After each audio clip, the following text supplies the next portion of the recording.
Okay guys, कल हम लोग क्यूब सॉल्व कर रहे थे बेसिक इलेक्ट्रिसिटी का, और टारगेट ये था कि 100 क्वेश्चन को किया जाए, लेकिन अभी वीडियो ज़्यादा बड़ा हो जाता तो अपलोड होने में प्रॉब्लम होती है। इस वजह से हम लोग शायद 66 तक सॉल्व कर चुके थे। आगे आज देखते हैं, और आज इसको फिनिश करेंगे जितना भी होगा। तो जैसे कुछ चीज़ें दी गई हैं इसमें, जिनको आप पढ़िए खुद से, उन्हें याद भी रखिए। जैसे कहता है 66 नंबर है, निम्नलिखित में से कौन यांत्रिक सफाई प्रक्रिया है? तो क्लिकिंग होता है। क्लिकिंग विद्युत लेपन अगर किसी सतह पे हुआ है तो उसकी सफाई करने के लिए क्लिकिंग यूज की जाती है। नाइट्रीकरण शीतलन उपचार है, भेदन प्रक्रिया है, उष्मा उपचार है, क्लिकिंग प्रक्रिया है तो उष्मा उपचार है। द्रव द्वारा प्रदर्शित प्रवाह के प्रतिरोध को कहते हैं विस्कोसिटी। विस्कोसिटी मतलब होता है सयांता। सयांता क्या? दो लेयरों के बीच में जो घर्षण उत्पन्न होता है। निम्नलिखित अवयवों के नाम चिन्ह के मिलाप में से गलत बताइए। जैसे सल्फर दिया, सल्फर को यस से रिप्रेजेंट करता है, नाइट्रोजन को आप एन से रिप्रेजेंट करते हो, पोटेशियम को के से किया जाता है, आयरन को आई से नहीं, आई से इंडियम रिप्रेजेंट किया जाता है, तो आयरन को Fe से रिप्रेजेंट करते हैं। आयरन को किससे रिप्रेजेंट किया जाता है? Fe से रिप्रेजेंट किया जाता है। तो आगे देखिए, उत्पादन उद्योग में प्रयुक्त शून्य विसर्जन पद का अर्थ है, शून्य डिस्चार्ज का अर्थ है कि कोई बहिस्राव बाहर नहीं छोड़ा जाता। तो इन सबको आप पढ़िएगा, ये बीच में आ गए हैं, जबकि बेसिक का आपका ये क्वेश्चन नहीं है। आवेशित परमाणु कहलाता है, आयन कहलाता है, सिंपल सी बड़ी बात है। निम्नलिखित में से सबसे अधिक भारी, तो मैंने आपको बताया था कि भैया किसी भी एटम होता है, इसमें एक न्यूक्लियस होती है, न्यूट्रॉन और प्रोटॉन होते हैं, इसके चारों तरफ इलेक्ट्रॉन क्या करते हैं? मूव करते हैं। तो एटम से मिलके मॉलिक्यूल बनता है, अणु, अणु से मिलकर के कंपाउंड बनता है, यौगिक। तो इस तरीके से ये कहानी है। तो आप देखिए इसमें दिया क्या है, इसमें दिया है अणु दिया है, परमाणु दिया, इलेक्ट्रॉन दिया, प्रोटॉन दिया। तो सिंपल सी बात है, अणु क्या होगा? सबसे भारी होगा।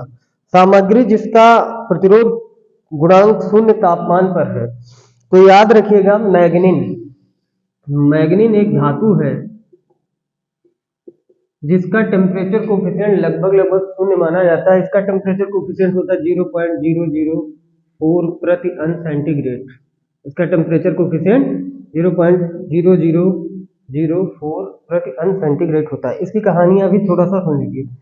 जितने स्टैंडर्ड रेजिस्टेंस बनते हैं वो मैग्नीन के बनाए जाते हैं, पहली चीज। दूसरी चीज, आप जो शंट लगाते हो ना, शंट एमीटर की परास बढ़ाने के लिए जो शंट यूज किया जाता है, उस शंट जो बनाया जाता है वो भी किससे बनाया जाता है? मैग्नीन से बनाया जाता है। अगला है कॉन्स्टेंटन में शामिल होता है कापर और आपका निकिल। कापर और निकिल जो होता है इसमें कॉन्स्टेंटन में शामिल होता है। जानिए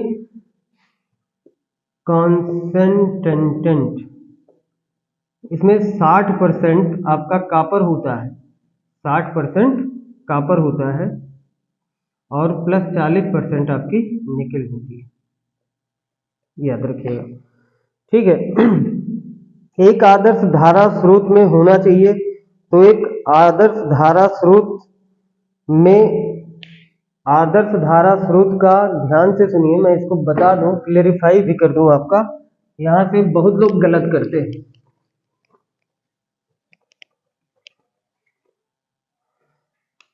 एक होता है आइडियल वोल्ट मीटर, नोट कर लीजिएगा।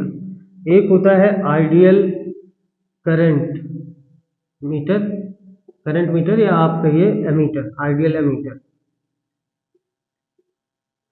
ठीक है बच्चा।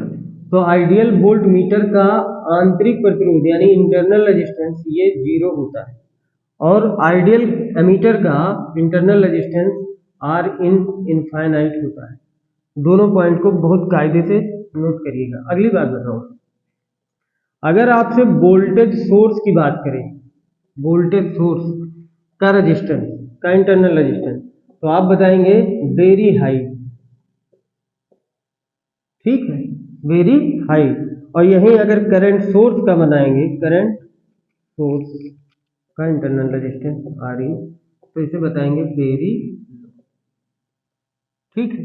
ये ध्यान रखिएगा, चारों पॉइंट नोट कर लीजिए, important point, very very important point.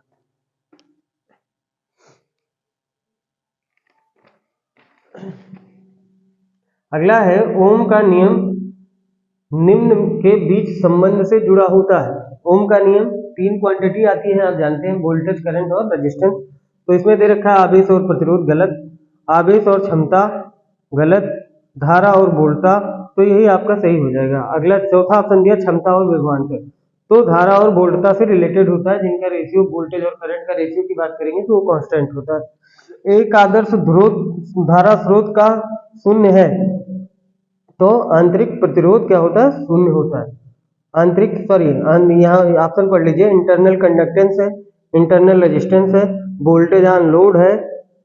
तो अब देखो, इसी को रिमूव कर दिया, ठीक है। आइडियल करंट एमीटर का कह रहा शून्य है, तो चालक, इंटरनल रेजिस्टेंस आपने बताया क्या है, इनफाइनाइट। अब कंडक्टिविटी की बात करोगे तो कंडक्टिविटी बराबर होता है जी बराबर 1/r, तो जी बराबर आप करेंगे 1/इनफाइनाइट बराबर क्या होता है, 0। यानी अगर आपसे उल्टा करके भी पूछता है कि आदर्श एमीटर का क्या शून्य होता है, तो आदर्श एमीटर की कंडक्टिविटी शून्य होती है, इंटरनल रेजिस्टेंस उसका इनफाइनाइट होता है, याद रखिए। कह रहा है अगला क्वेश्चन है, एक वोल्ट निम्न जैसा ही होता है, 1 जूल कूलाम, 1 जूल पर कूलाम। तो आपको बहुत अच्छे से पढ़ाए हैं कि वोल्ट मीटर V बराबर होता है W/, क्योंकि आपको लिखाया भी हो कि कार्य का मात्रक जूल, आवेश का मात्रक कूलाम। तो बहुत अच्छे से पढ़ाया था आपको कि 1 जूल पर कूलाम बराबर क्या होता है बच्चा, 1 वोल्ट होता है। क्या होता है, 1 वोल्ट होता है, नोट कर लीजिए।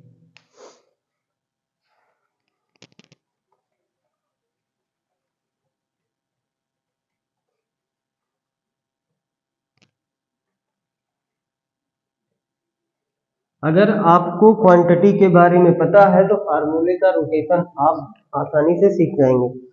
आगे देखिए, निम्नलिखित में से कौन सा विद्युत धारा का सुचालक है। सैंड, बालू, बालू में धारा जाएगी, नहीं जाएगी, ठीक है। प्लास्टिक, प्लास्टिक में करंट होगी, नहीं होगी। नल का पानी है कुचालक। डी दिया है ग्लास, तो कौन सा ऑप्शन सही होगा, सी होगा।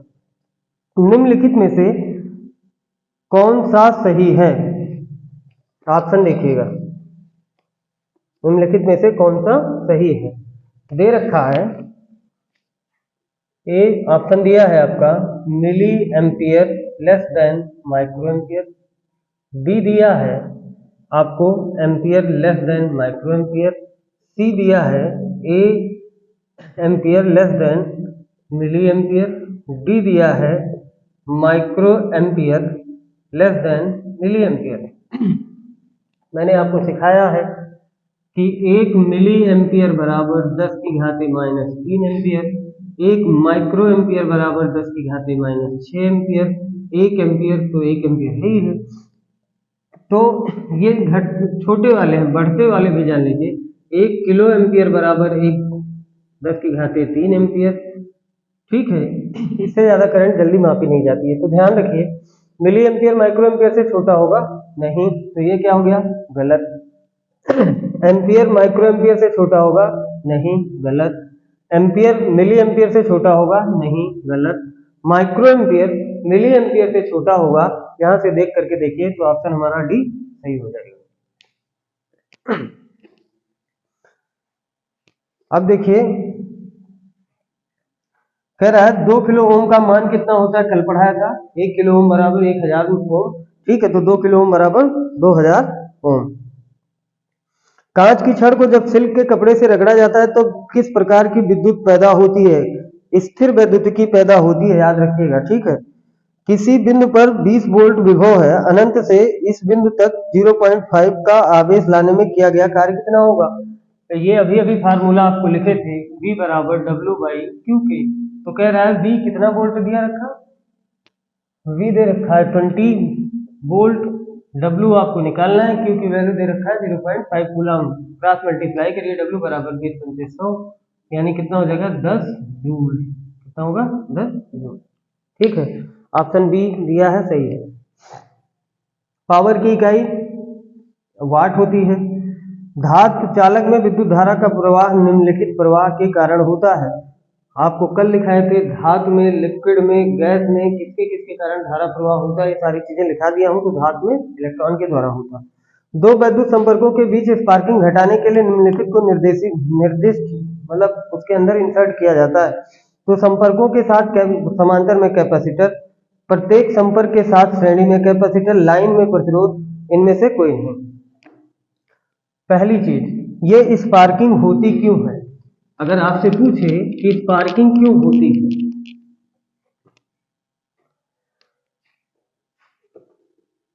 स्पार्किंग क्यों होती है और इसे रिड्यूस कैसे करते हैं, दोनों बातें जानिएगा।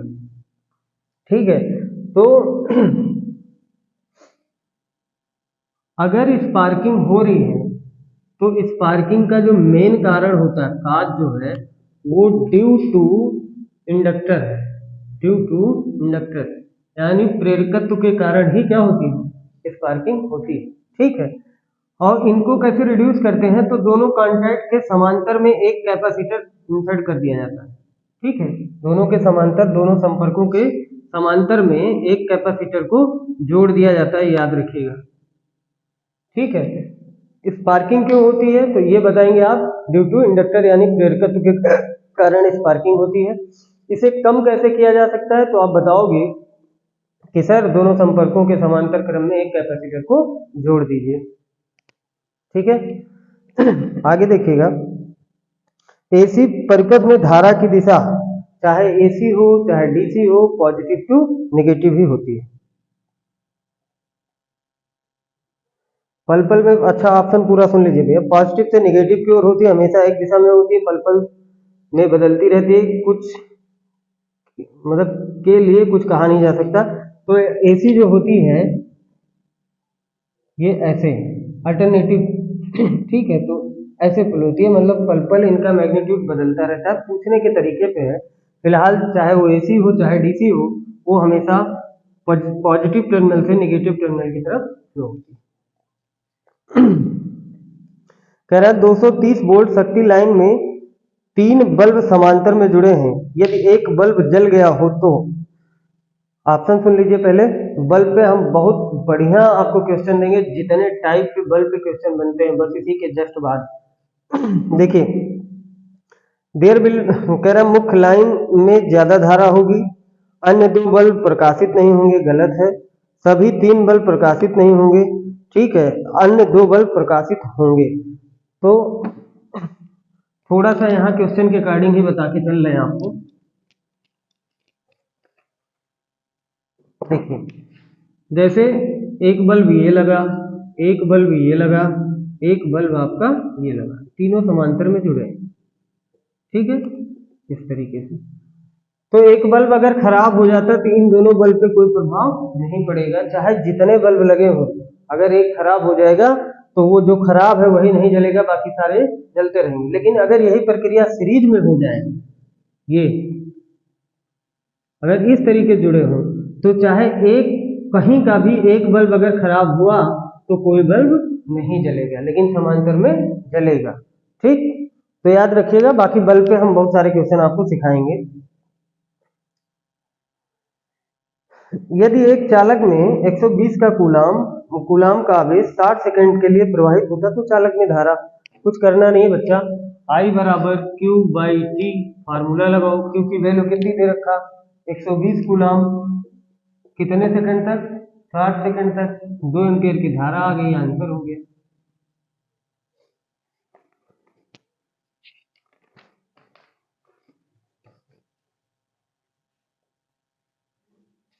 एक संधारित्र और कुंडली समांतर में है तो उसे क्या कहते हैं, बहुत बढ़िया क्वेश्चन है।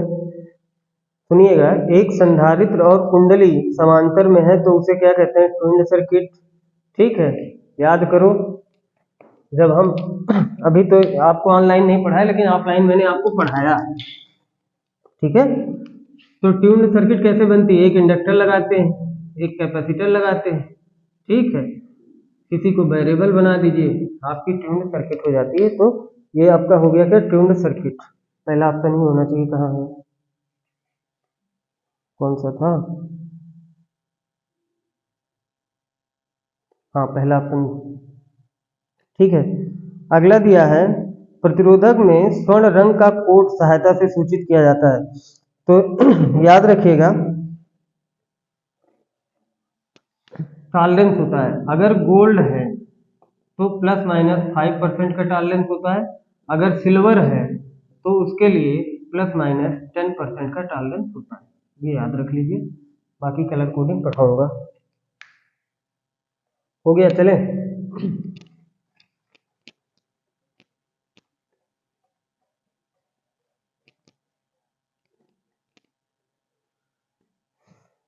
अब देखिए,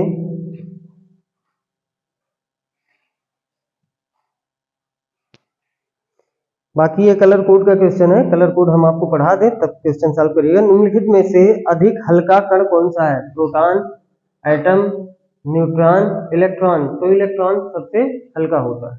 ठीक है, ताम्र तार का प्रतिरोध कम होगा यदि ज्यादा लेंथ ज्यादा हो, तापमान ज्यादा हो, कि विद्युत रोधक ज्यादा हो, कि डायमीटर ज्यादा हो। तो आर बराबर जानते हो, चाहे ताम्र हो चाहे चांदी चाहे जो हो, रो एल बाई ए।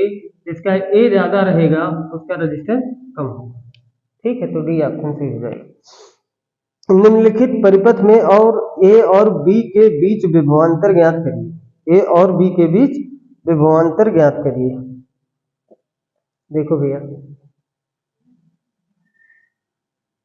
एक ये दिया, एक ये दिया, ध्यान से सुनिएगा, और एक ये दे रखा है और एक ये दे रखा है।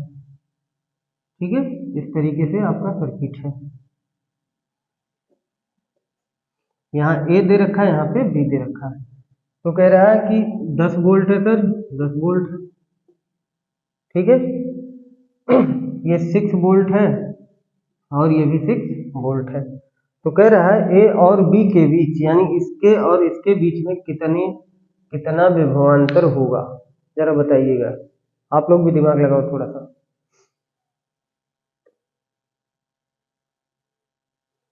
एक तो सर्किट आपका कैसे बना, मैं इसको बना दूं सही, नहीं प्लस माइनस में कंफ्यूज हो जाओगे।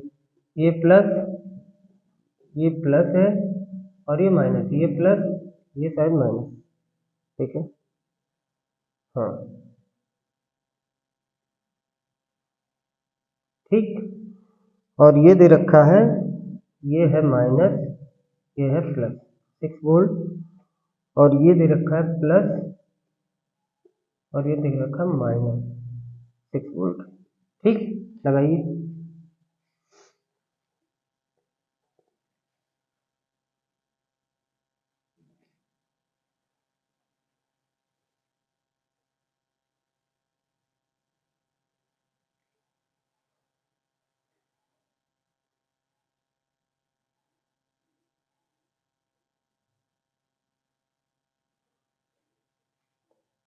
लगाओ भैया। अब आप देखिए, दोनों की पोलरिटी सेम है, जुड़ जाएगा। ठीक, दोनों की पोलरिटी सेम है, ये दोनों जुड़ गए। ठीक है भैया, तो दोनों की पोलरिटी सेम है तो इनको जोड़ लीजिए। तो ये कितने हो गए? 10 + 10 हो गया। ठीक, अब देखिए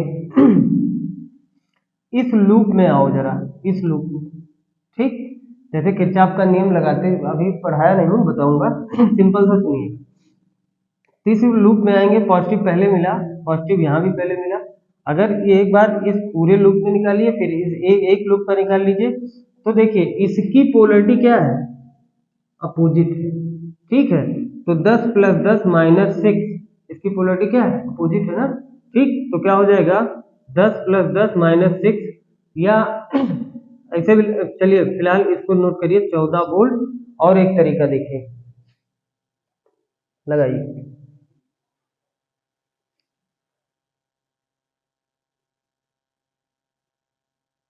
चले भैया,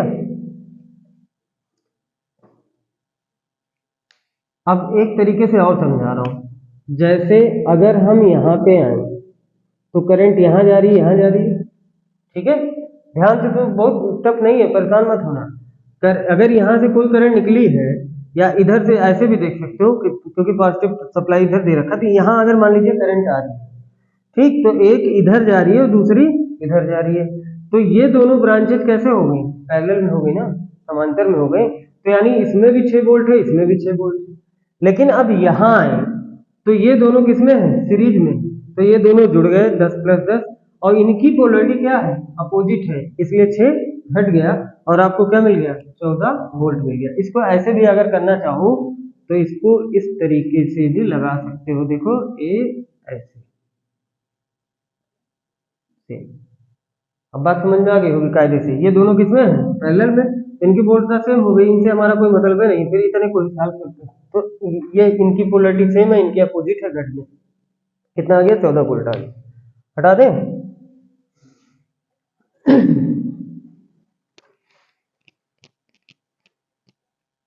देखिए अगला क्वेश्चन कह रहा है, एक इकाई धनात्मक आवेश को एक बिंदु से दूसरे बिंदु तक ले जाने हेतु किया गया कार्य विभवांतर कहलाता है। आपको बता चुके हैं कि कोई ऐसे चार्ज है, इसके चारों तरफ क्या इलेक्ट्रिक फील्ड आपकी है, तो इस इलेक्ट्रिक फील्ड में यहाँ से यहाँ तक ले जाने में किए गए कार्य और उस बिंदु आवेश के अनुपात को क्या बोलते हैं? विभवांतर बोलते हैं। अगला देखिएगा, अगर किसी चालक में से बहने वाली धारा को 3 गुना कर दिया जाए तो उसमें उत्पन्न ऊष्मा अपने प्रारंभिक मान के, अब देखो सिखाया हूं आपको, यद बराबर क्या होता है? I2RT होता है, 4.2 होता है। इस धारा 3 गुना करेंगे तो ये कितना हो जाएगा? 9 गुना हो जाएगा, I2RT बटे 4.2। ठीक है, कितना गुना हुआ? 9 गुना हुआ।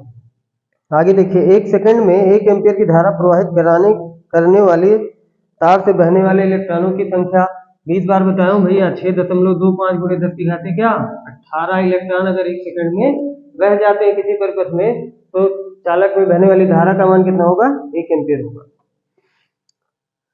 कूलाम्ब प्रति इकाई वोल्ट होता है, ठीक।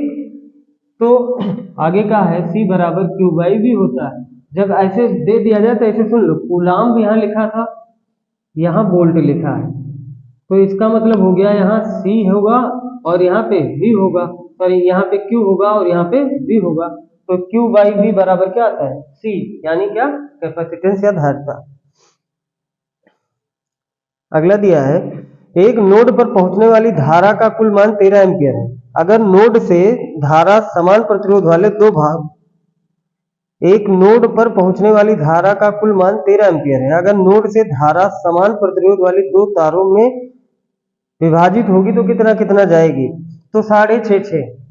जैसे कहीं ये 13 आ रही है, यहाँ पे एक नोड है, ठीक, इस नोड से एक रेजिस्टेंस ये लगा, एक रेजिस्टेंस ये लगा, तो कह रहा भैया ये दोनों रेजिस्टेंस बराबर है, तो जब दोनों बराबर होंगे तो 6.5 एम्पियर यहाँ जाएगी और 6.5 एम्पियर की यहाँ जाएगी। बस कौन सा ऑप्शन है? सी वाला सही है। किसी परिपथ में एक निष्क्रिय अवयव के पास आने वाली वोल्टता में कमी कहलाती है, इतना शुद्ध Hindi, loss in voltage across A passive component in A circuit दिया है। देखिए पोटेंशियल विभवांतर, वोल्टेज ड्रॉप, तो सिंपल सी बात है, आर हो गए, यल हो गए, सी हो गए, ये सब क्या है? पैसिव एलिमेंट है। इसमें अगर धारा जाएगी तो क्या करेगी? वोल्टता पास करेगी, ठीक। तो ऑप्शन आपका क्या हो जाएगा? बी। अब दिया गया है, चित्र में दिए गए ग्राफिकल से क्या प्रदर्शित होता है? तो देखिए एक सिंबल दिया है, उससे आपको पूछ रहा है क्या है ये सिंबल, इस तरीके से है और ऐसे दे रखा है। ये सिंबल किसका है? कैपेसिटर का। चाहे ऐसे बना लूं, ऐसे, ठीक। तो ये कैपेसिटर का तो सिंबल है, लेकिन ये एरो लगा तो ये वेरिएबल कैपेसिटर है। कैसा कैपेसिटर है? वेरिएबल कैपेसिटर, ठीक। आगे दिया है, एक अणु की भार संख्या प्रोटॉनों की संख्या प्लस न्यूट्रॉनों की संख्या, ठीक। अणुभार बराबर होता है, सुन लो, अणुभार एटॉमिक वेट बराबर होता है number of proton plus number of neutron. ठीक, एक एटॉमिक नंबर होता है, एटॉमिक नंबर या इसी को परमाणु क्रमांक बोलते हैं, ये होता है नंबर ऑफ इलेक्ट्रॉन बराबर नंबर ऑफ प्रोटॉन। ठीक, इलेक्ट्रॉनों की संख्या बराबर प्रोटॉनों की संख्या बराबर क्या, परमाणु क्रमांक के होता है। लेकिन अणुभार की बात करेगा तो न्यूट्रॉनों की संख्या और प्लस प्रोटॉनों की संख्या दोनों को जोड़ देना। अगला कह रहा है धारा प्रवाह स्थापित करने के लिए न्यूनतम आवश्यकताएं हैं। आपको शुरू की पहली क्लास में बताया था कि हमको एक वोल्टेज स्रोत चाहिए, एक हमको लोड चाहिए यानी चालक चाहिए, जिसको इसमें लिखा हुआ है वोल्टेज स्रोत एवं एक चालक। ठीक, तो एक वोल्टेज स्रोत चाहिए। बताया कि पहली क्लास अगर आप उठा के देखें कि हमारे पास ऐसे मान लीजिए बैटरी है, इसको हम ऐसे जोड़ दिए, तब तक धारा नहीं प्रवाहित होगी जब तक यहाँ पे हम कोई लोड नहीं डालेंगे। धारा की उपस्थिति का ज्ञान होता है चमकने से उत्पन्न प्रभाव से, विद्युत झटके से, चटकने की ध्वनि से। देखिए, चमकने से उत्पन्न प्रभाव से, विद्युत झटकों से, तो विद्युत झटके से भी एहसास होता है, लेकिन तब एहसास होगा जब आप उसे टच करोगे। ठीक है, यहाँ टच करने का मतलब नहीं है, तो इसलिए दिखा दिया उत्पन्न प्रभाव से। धारा प्रवाह से कितने प्रभाव उत्पन्न होते हैं आपको कल मैंने पढ़ा दिया था। धारा के 3 प्रमुख प्रभाव हैं, उसमें चुंबकीय और उसमें प्रकाश एवं चुंबकीय। विद्युत को ना तो देखा जा सकता है ना ही अनुभव किया जा सकता है। विद्युत को ना तो पैदा किया जा सकता है और ना ही समाप्त किया जा सकता है। वैद्युत ऊर्जा को, किसी भी ऊर्जा को ना ही पैदा किया जा सकता है ना ही समाप्त किया जा सकता है, ये ऊर्जा संरक्षण का नियम होता है। 4 समान 6 वोल्ट लैंप जो श्रृंखला में है और 24 वोल्ट डीसी से लगा है, यदि इनमें से एक लैंप आंतरिक शॉर्ट सर्किट हो जाता है तो कोई लैंप नहीं जलेगा। अभी दिखाया हूँ आपको। ठीक है, कि सीरीज में कितने भी लैंप लगे हों, अगर एक लैंप अगर बेकार हुआ तो कोई लैंप जलेगा नहीं। बाकी ऑप्शन देखो, कोई लैंप ग्लो नहीं करेगा, यही ऑप्शन सही है। किसी पाइपलाइन के केंद्र पर स्थित कण का वेग, ठीक है, न्यूनतम होता है। 1 एम्पीयर विद्युत धारा को किसके प्रभाव के रूप में परिभाषित किया जाता है? 1 वोल्ट प्रति सेकंड, 1 कूलाम्ब प्रति सेकंड, 1 कूलाम्ब प्रति वोल्ट, 1 वाट प्रति सेकंड। तो 1 कूलाम्ब पर सेकंड के रूप में। Q बराबर I बराबर क्या होता है? Q बाई T होता है। ओम का नियम किस नियम पर लागू नहीं होता? ओम का नियम किस पर लागू नहीं होता है? अर्धचालक पे, इलेक्ट्रॉन के प्रतिरोध पर, उच्च वोल्टेज परिपथ पर, AC परिपथ पर। तो देखो भैया, पहला ऑप्शन ज्यादा इफेक्टिव है। कभी भी ओम का नियम, ओम की लिमिटेशन लिखाई थी किताब ये स्थिर होने चाहिए, और ओम का नियम केवल डीसी पे प्रयोग होता है, ये भी लिखाया था। ठीक है, और ओम का नियम कभी अर्धचालक पे नहीं लगता है, अर्धचालक पर नहीं लगता है।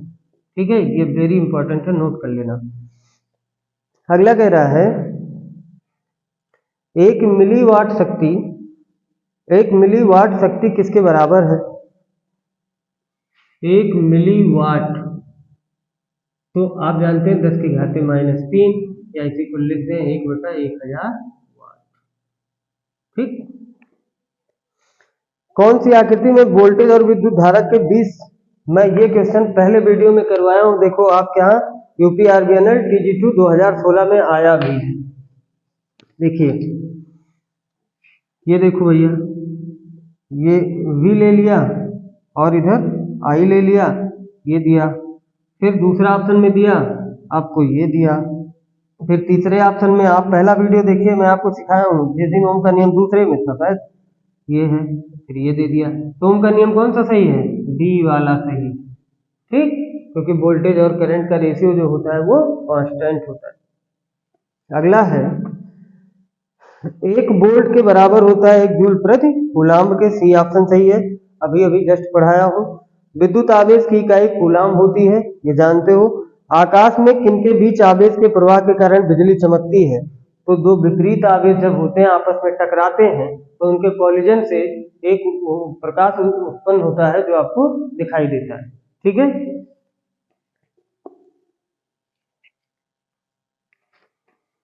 ये हो गया खत्म आपका जो तीसरा चैप्टर था। इसमें 117 क्वेश्चन थे जो कि आपके फिनिश हो गए। ठीक है, ओके, थैंक यू।